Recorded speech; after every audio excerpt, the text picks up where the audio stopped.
Hi friends, இப்போ நம்ம சக்திவேல் பார்க்க போகிறோம். சக்திவேலில் வந்துட்டு நம்ம மீனால் அழகாக ஊசி பட்டாசு ரெடி பண்ணிட்டு இருக்காங்க. நீ என்ன வேணா ரெடி பண்ணு, இதுக்கு ஏதாவது ஒரு வழி பண்ணுறேன்னு சொல்லிட்டு மனசுக்குள்ள 1008 கேள்வி உங்களுக்குள்ளே ஓடுதுங்க.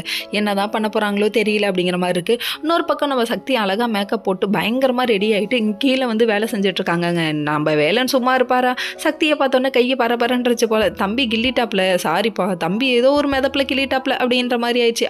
இதை பார்த்தோன்னே கட்சிக்கும் காண்டாமிருகமாக கத்துறாங்க, எவ அப்படின்னு சொல்லி திரும்பி பார்க்குறாங்க. கடைசியில் பார்த்தா வேலனோட அம்மா ஐயோன்னு தெரிச்சு ஓடிட்டாங்க நம்ம சக்தி. அதுக்கப்புறம் ஏமா இன்னைக்காவது வேலைக்கு ஆள் வைக்கலாம்ல, ஏன் பொண்டாட்டியே வேலை வாங்குறேன்னு சொல்கிறாரு.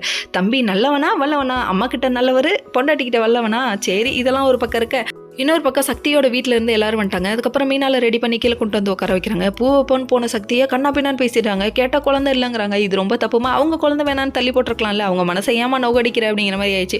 பொண்ணுக்கு பொண்ணே எதிரிங்கிற மாதிரி இப்பெல்லாம் பேசக்கூடாதுமா அப்படிங்கிற மாதிரி ஆயிடுச்சு. அதுக்கப்புறம் வீம்புக்குன்னு சண்டை போட்டு பூவை வைக்க வச்சிட்டார்ல, நீ நல்லவன்டா, நீ நிரூபிச்சிட்டடா அப்படிங்கிற மாதிரி இருக்குங்க. இன்னொரு பக்கம் பக்கு பக்குன்னு இருக்கு யாருக்கு? நம்ம மீனாளுக்குங்க. ஏதோ எண்ணெய் குடிக்கிறேன் கசாயம் கொடுக்குறேன்னு சொல்லிட்டு நம்ம ஊசி பட்டாசு வாயில ஊற்ற அந்த டைம் பார்த்து இதுதான் நல்ல சான்ஸுப்பா, வயிறு வலின்னு கத்துப்பா அப்படின்னு சொல்லிட்டு நாடகத்தை நடிக்க ஆரம்பிச்சிருச்சு. ஊசி பட்டாசுக்கு ஏத்த மகமானி அப்படிங்கிற மாதிரி ஆயிடுச்சு.